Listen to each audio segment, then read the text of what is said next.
The Lord be with you. Let us pray. Gracious God, we thank you for bringing us to this new day, and we ask your presence with us in this time of conversation. We ask your presence with us in this season of Lent, asking the Spirit to move us, to disturb us, to comfort us, and to accompany us through our journey. In Jesus' name we pray. Amen. Well, welcome to all of you. Thank you for being here. If you haven't gotten your coffee yet, there is some in the back, or water, or lemonade, I think.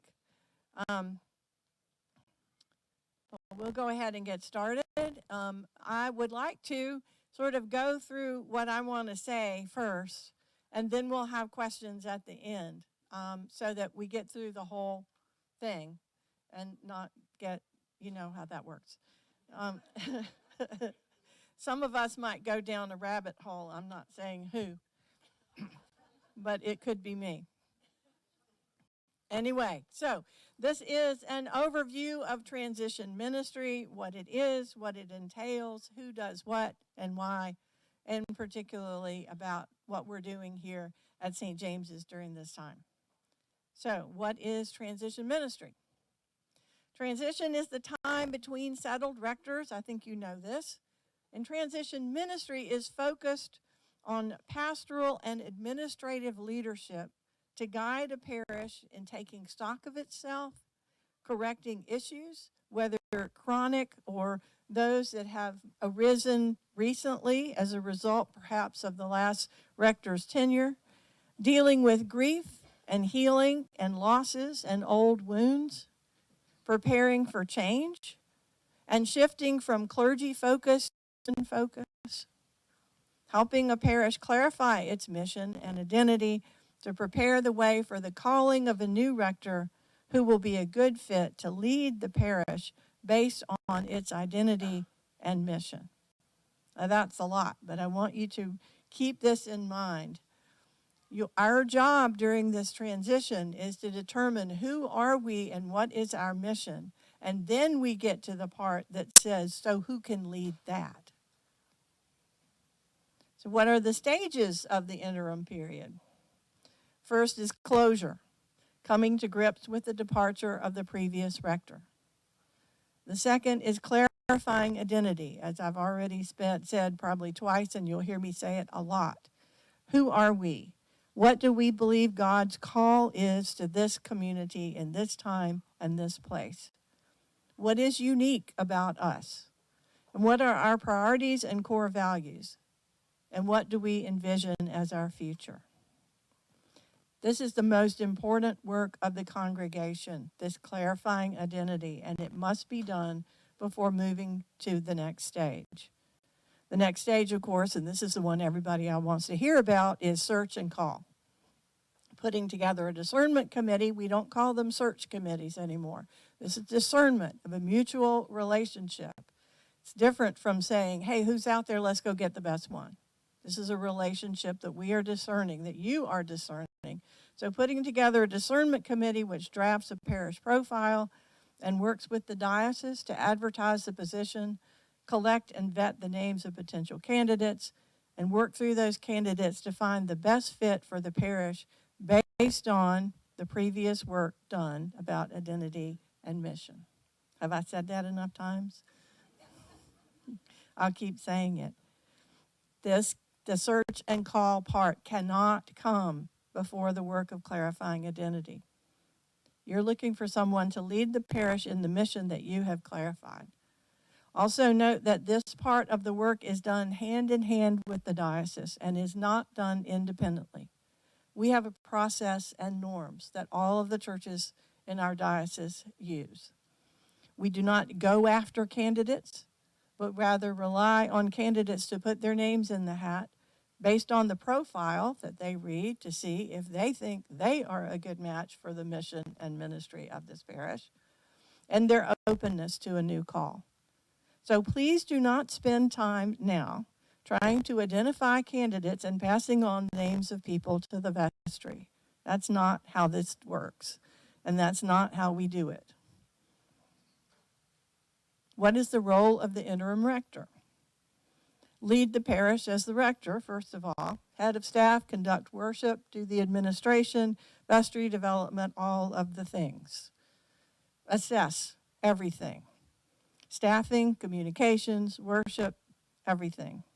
And right size or realign or at least shine a light on those areas that need to be fixed or updated. Deal with conflict and resolve any problems that might impede the next rector's success. Fix the things that are broken, clean out the closets, metaphorical and physical. Deal with staffing, facilities, leadership, etc. problems. Because one thing you don't want to do is call a new rector. By the way, this is broken. Could you fix that? Also, we have this problem with our personnel. Could you fire one of them? You don't want to do that, right? Okay. Help the parish deal with change, grief, and anxiety.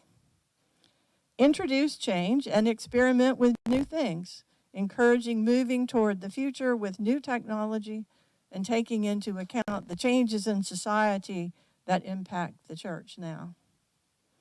Bring all processes and procedures into compliance with canons and church business practices.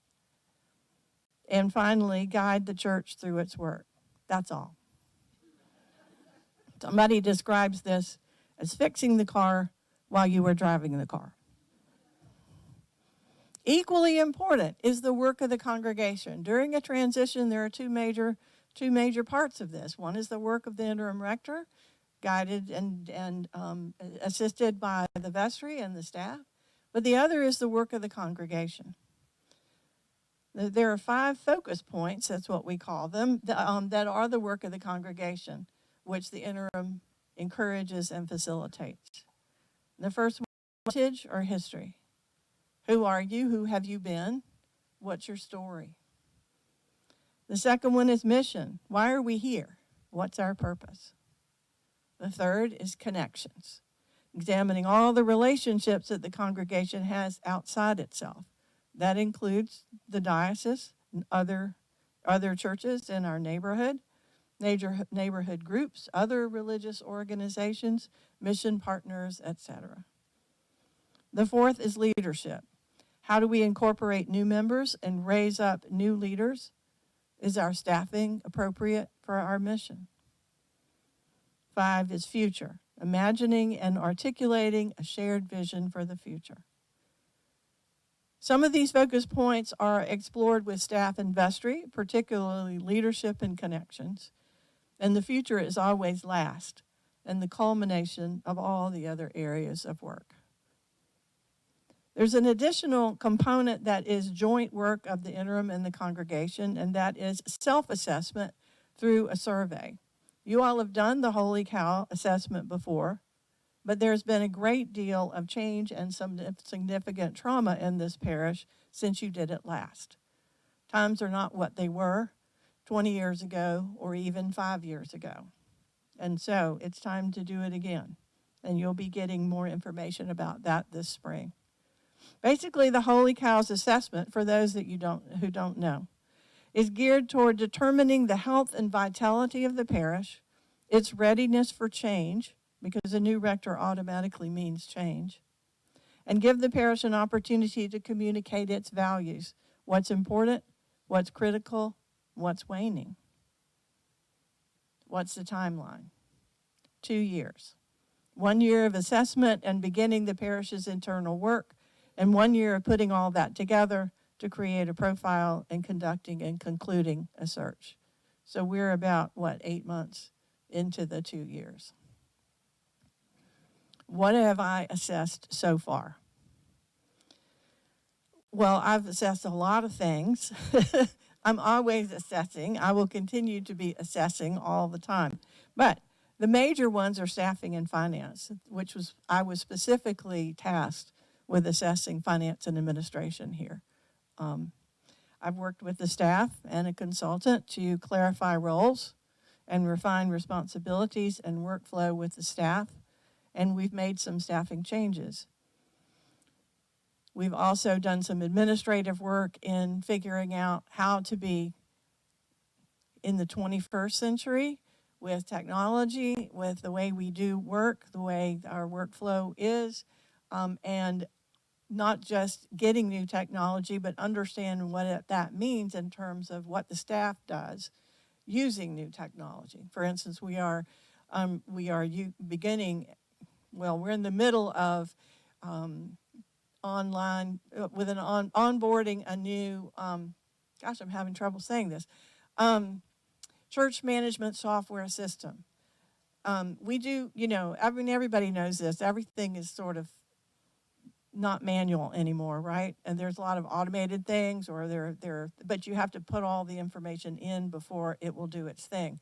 And so we're busy doing some of those things, and also figuring out, well, what does that mean in terms of people's work? What can our new system do for us that our old system didn't do, or that we didn't have a system for? Those kinds of things. And we're doing that in a number of ways and figuring out how that all works for the future. So that's something that the staff has been working on for a while and will continue to do so. The financial picture is pretty complex, and I just want to let you know that. You'll be hearing more about this next week at our annual meeting, and as we move through this year. The bottom line is that we have worked very hard to get real about what it costs to run this parish in this day and time. And the reality is that we have not raised enough resources to cover the cost of what we do. This may be a surprise to you, so we want to make sure that you understand this. Part of this work, again, is getting real about what we are and who we are and how we work and what we need to fix or what we need to let go of or whatever it is. So our financial situation is not what we would like for it to be. Now, the good news is that we have increased participation here at every level. During a transition, sometimes people fall away, and we have had some people who have decided to go somewhere else, at least for this time, and maybe for good, who knows. And that's normal church life, and it becomes more pointed to us, I guess, during a time of transition because it makes people anxious. But this is just the way it is. People come and go, and during a transition, sometimes people who've been kind of on the fence or not sure about things, that's the time they go. But the people who are actually attending church, who are attending events, who are participating in Shrine Month and other sorts of activities is increasing. So what that says to you is, for the most part, that even if there are not as many people, they are more engaged. And that's a very positive thing and says a lot about the health and vitality of the parish. But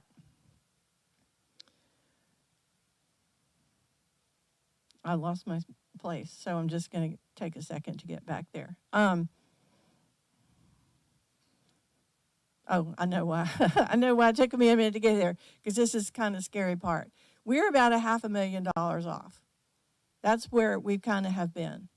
And we've been able to cover that. The finance committee, the vestry, and the staff are all working together.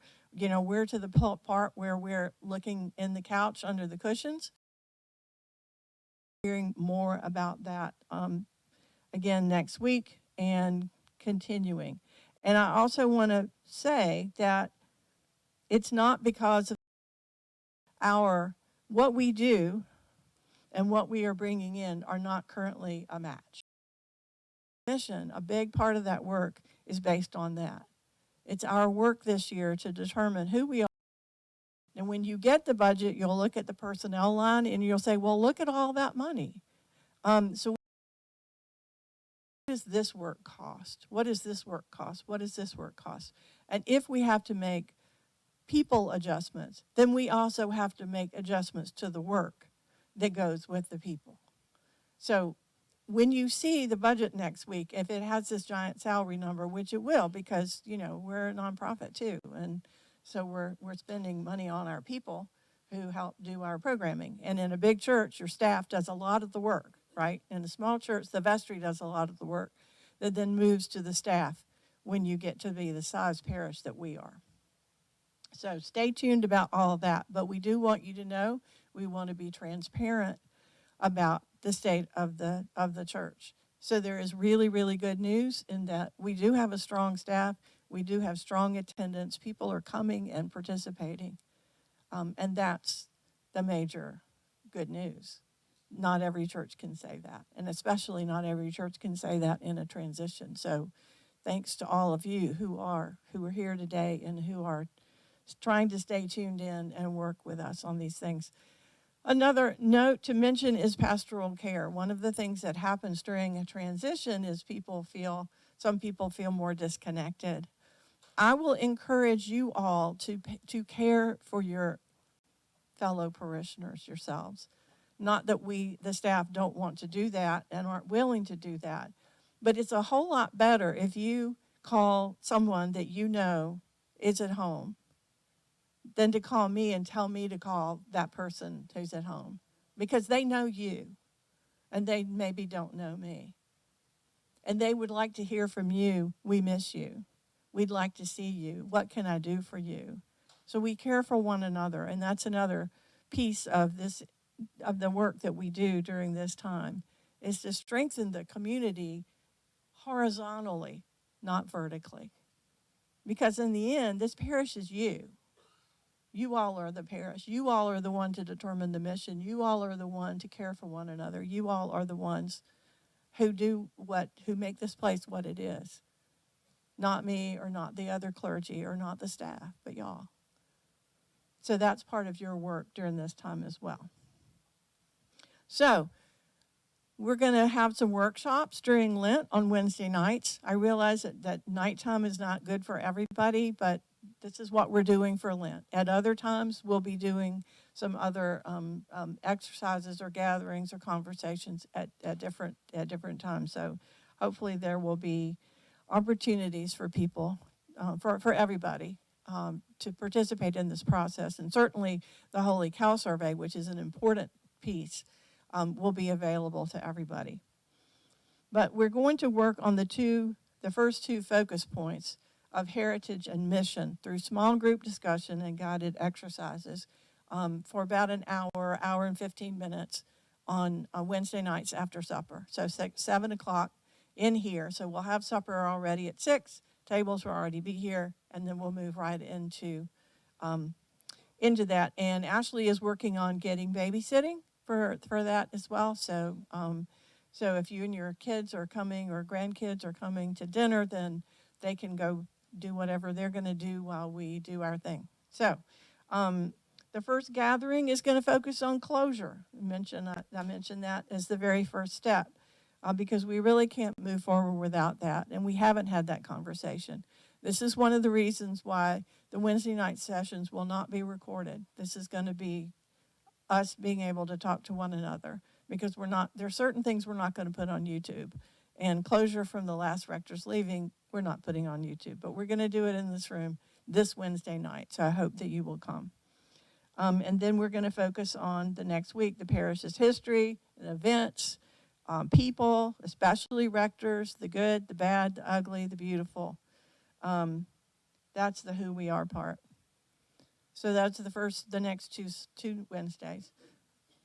The first Wednesday in March, I'm going to be away, and we'll take a break that week. I'm probably going to give you some homework to do. And then the next 2 weeks in March, we will work on the mission part. Why are we here? What is God calling us to do and to be? And then what's next after that? Well, that depends on what's raised during this first phase, and also the Holy Cow assessment. So I hope that you will all participate, and you will invite and encourage your friends, neighbors, colleagues to participate.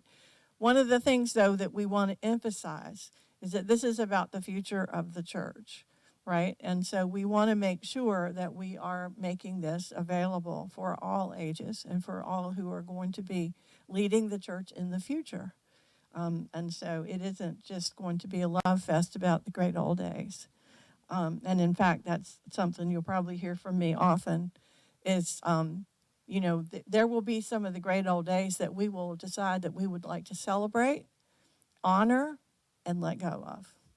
Because when the new rector gets here, the new rector doesn't really want to hear how great Randy Hollerith was, that probably already knows how great Randy Hollerith was, and would like to be, gotten to know on the basis of who they are and not in comparison to someone else. So we'll be talking about that too. So that's all the stuff that I wanted to say, and now I will take your questions. Yes, yes, yes.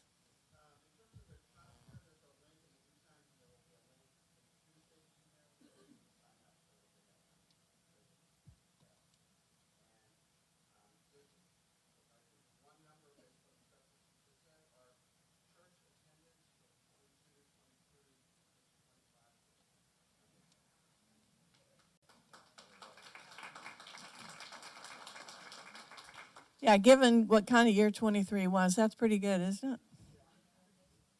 All right, all right. So let me give you the microphone so that people can hear you. All right, I'm not used to this.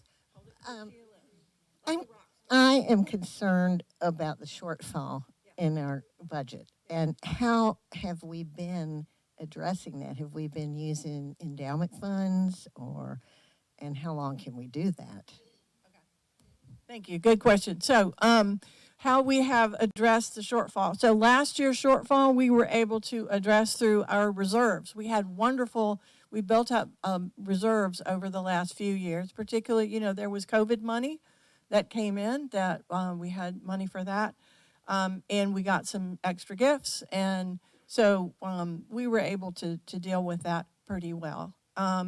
This year, for this coming year, we have some similar things. We have found money that has been in some designated funds that we have not actually thought about accessing, but those will go away, after we use them. The endowment is assisting us with some extraordinary expenses as well.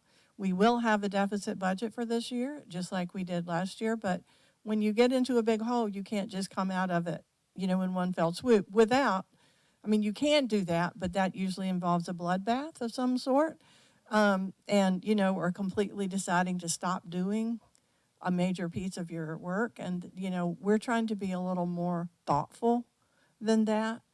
So the good news is that we have the resources to cover these deficits. The bad news is that we can't cover them indefinitely. And so we'll take time this year to work on that. Yeah, sure thing. If someone is unable to be here on Wednesday night and you're going to have all this private conversation that you don't want to put on YouTube, is there a way that some of that is going to, or all of that really, is going to be communicated to everyone?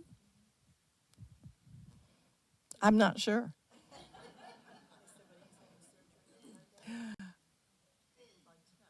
Oh, I didn't know that.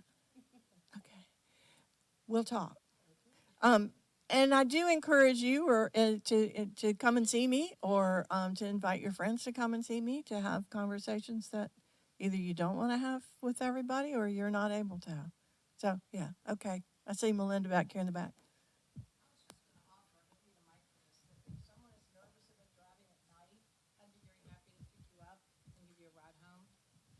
Melinda is offering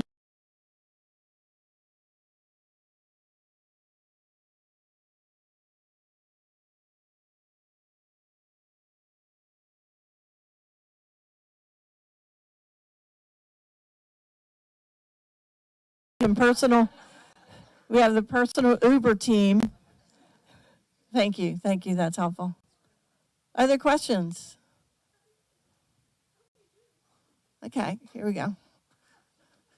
You're going to make me get my steps in, right? No, it's great.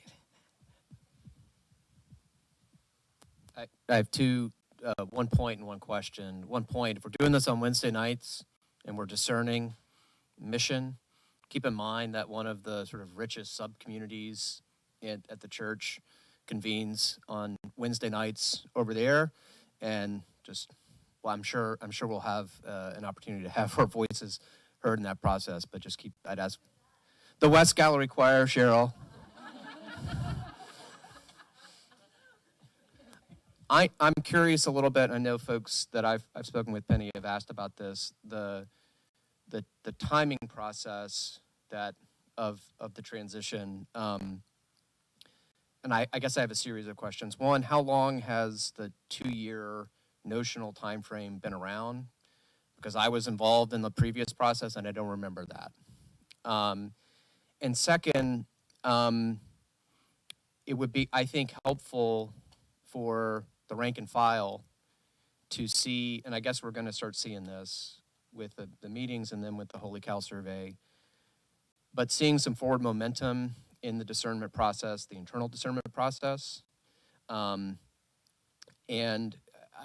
my personal sense is that it would be helpful for the parish to see some sort of forward momentum in the process, so that we feel like we're doing the work of getting to the next stage, which I think we don't take this personally, which we want to get to, right? We want to get to that. Where's the real guy going to get here? Yeah, sorry, Penny. No, yeah. So, here, I'm going to hand you the microphone because I'll keep talking. Before you say something you regret. Okay. All right, so let me make sure that I answer all the questions. If I don't, let me know. Yes, it's unfortunate that Wednesday night there's a group that cannot come. We thought that combining with Wednesday night dinner, which already has a constituency, would be the thing to do. We will do some other things. It will take more than 2-week sessions to clarify our mission. That's really to get the conversation started. So that work will not be finished. So yes, we will be doing other things. In terms of the 2-year time frame, interim ministry has changed over the years. It has become more about work and less about just filling the time until you do the search. This one was mandated. Remember that this parish removed its rector, or the rector was removed by the bishop at the request of the vestry, and that is a traumatic event. And a traumatic event pretty much automatically means there's going to be a longer interim to give people time to deal with what needs to be dealt with, which is a whole lot, all of the emotions that you have when any kind of event like that, might happen. So the sort of time frame for most interims is somewhere around 18 months, so it's not that it's all that much longer. It's also true that the first 6 months is sort of the quiet phase, sort of like it is when you're doing, fundraising or whatever. You have a certain amount of time when you're just kind of going and shutting the door and going through the stuff. And so, and because January 1st was sort of when the first 6 months was over, we weren't in a position to immediately launch a bunch of new stuff. So that's kind of why. And also because we just need some time to settle down and to be normal and to just do what we do. And also, hopefully, and I realize how hard this is. I realized, I've been doing interim work for a bit now. And in fact, in my very, very first parish, I was involved in an interim situation. I was the associate and wasn't the interim, but I was still helping doing interim work.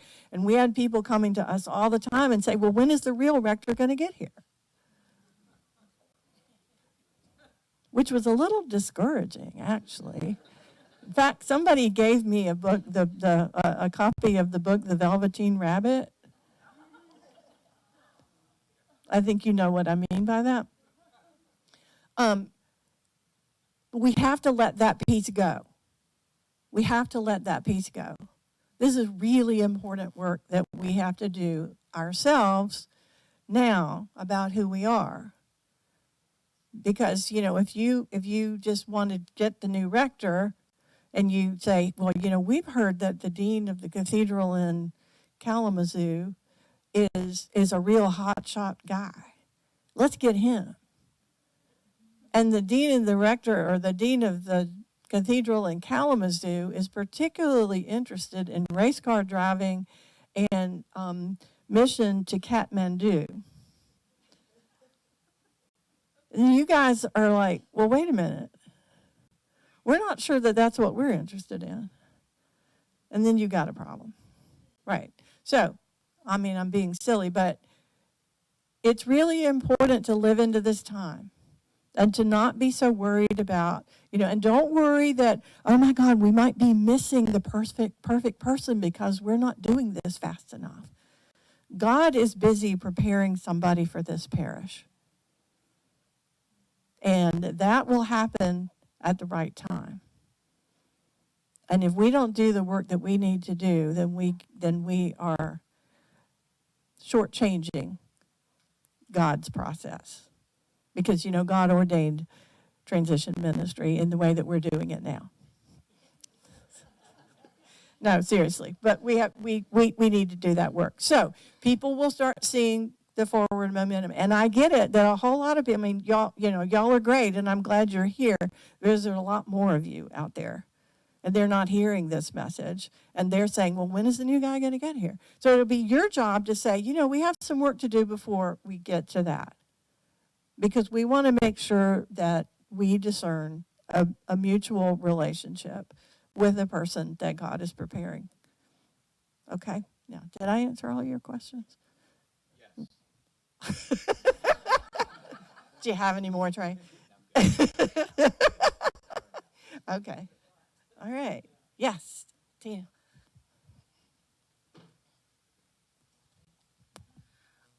Is it possible for us to have like a roadmap of what work we need to do as a parish so we can kind of gauge, just like with a fundraising campaign, where are we? Have we moved up that, needle? Like, what do we still need to do? Are we on track, or do we need to get it in gear? That's a great question. We will fairly soon.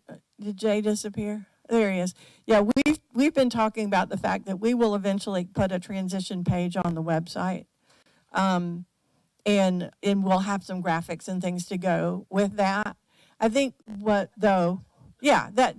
I get it, and that people need to see that we're moving through the process. I also want to be clear that this is sort of like, it's sort of like those cycles of grief, what they say that, there may be those stages of grief that, you may have however many are there? 7, 5, the 5 stages of grief, and that you don't finish with one and then move to the next one and then move to the next one and move to the next one, that you sort of circle back and, and you do all that stuff. And that is true too. Like assessment is going on all the time. So, clarifying our identity is really going on all the time. All of these things are going on, sort of at the same time. But there are particular things that we will do to address particular areas, and we'll put up some stuff about that. Yeah, absolutely. Thanks. Other questions? Here we go, Francis. I just want to say, when I look back over the last year and I come to church and the pews are full, I come in this room. Okay. Right up to I can hear myself now. I want to just say to you that, and to everybody here, there is progress being made. And if you walk into church and you see the pews full, and you come in here and there are no seats left, and dinner's back on, there's so many things you've brought back. And I, for one, am very appreciative.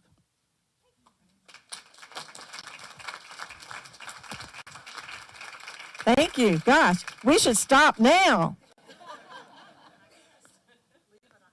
Leave on a high note. Okay, here we go.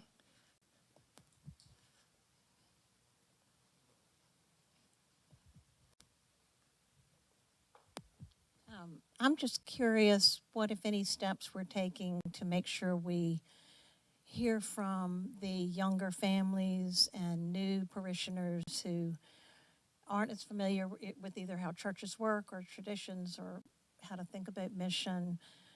There are not many here today, and how do we make sure we invite them or market to them in ways that feel acceptable?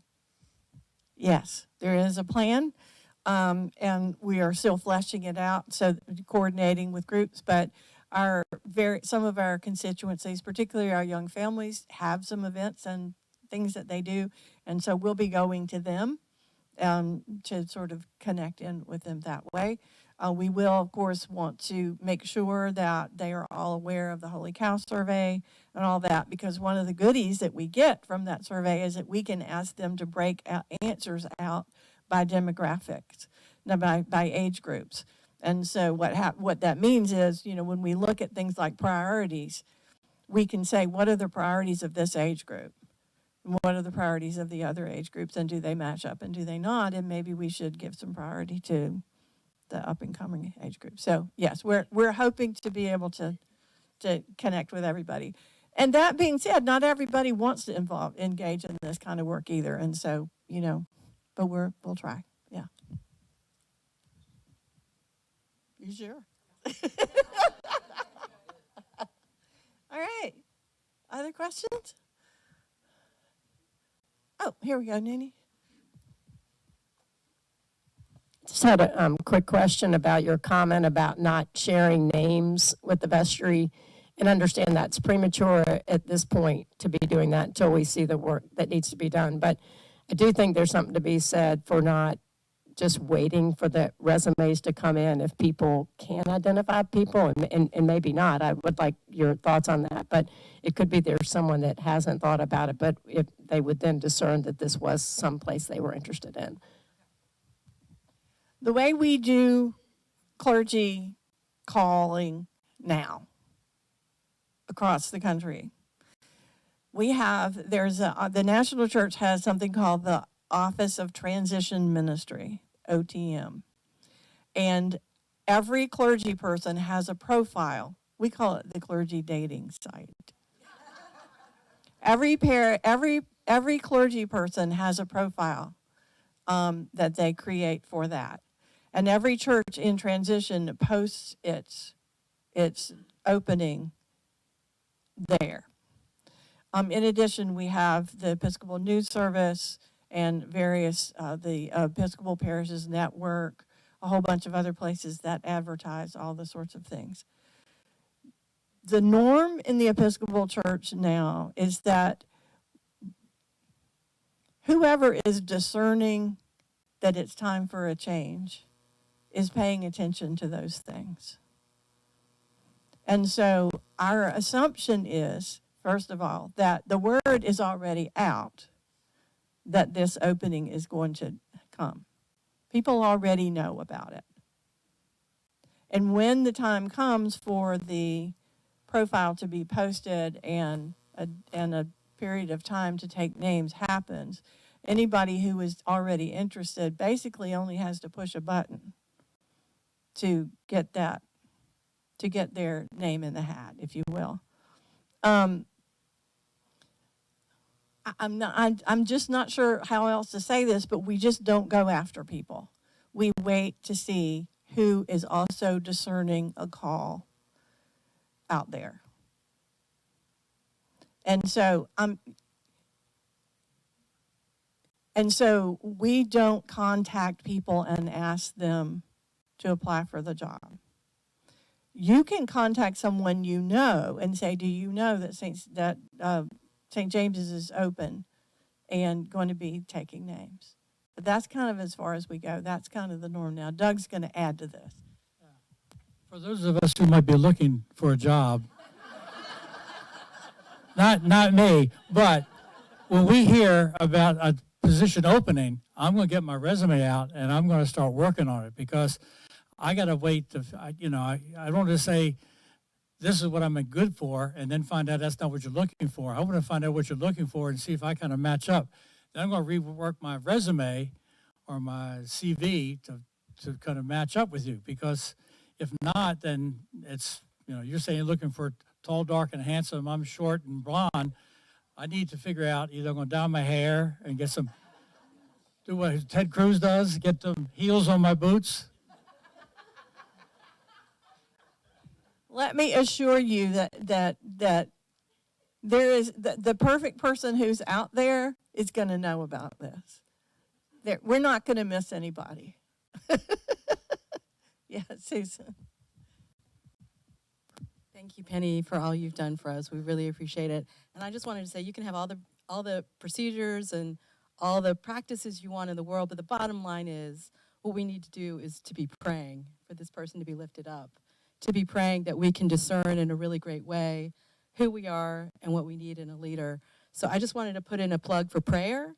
It's great to have all this procedure, but I would love to see us have a time of prayer, have a dedicated time of prayer before the service one Sunday or more Sundays for all of us to gather who want to. No pressure on anyone who doesn't feel comfortable or who doesn't want to. But those of us who want to gather and really pray for this, I think it would be a really great thing. Yeah, a lot of churches will have a prayer for transition that they include in their regular Sunday liturgy once they get to a certain point, you know, in this space. Yeah, thank you. Yeah, and just I guess another little addendum about what Noonie brought up, and I mean I get it because this is the way we used to do it. You know, it's like I know this person, they'd be great. You know. We also don't want to raise expectations on the part of any candidates out there when we haven't done our work. And to say, hey, we've got this, you know, we think that you'd probably be really great for us. Well, we don't know that. We just do not know that. And so, you know, there's a lot of really great clergy out there, a whole lot of really great clergy out there. But we don't want to raise the expectations either on our side or on their side, that there's this potential match that in fact really isn't going to be. So that's why we do the waiting. And again, everybody's paying attention. There's, you know, especially a church that, you know, this size. And that's the other piece of it, of course, is not everybody wants to do big church ministry. Not everybody wants to do urban ministry. There's a lot of particulars about us that will be part of this picture. And there may be somebody out there who's really great, who, you know, just isn't called to this kind of work. So that's another piece of it. Anyway, all right. It's about time to go. Thank you all so much for your attendance and your participation, and hope to see you on Wednesday.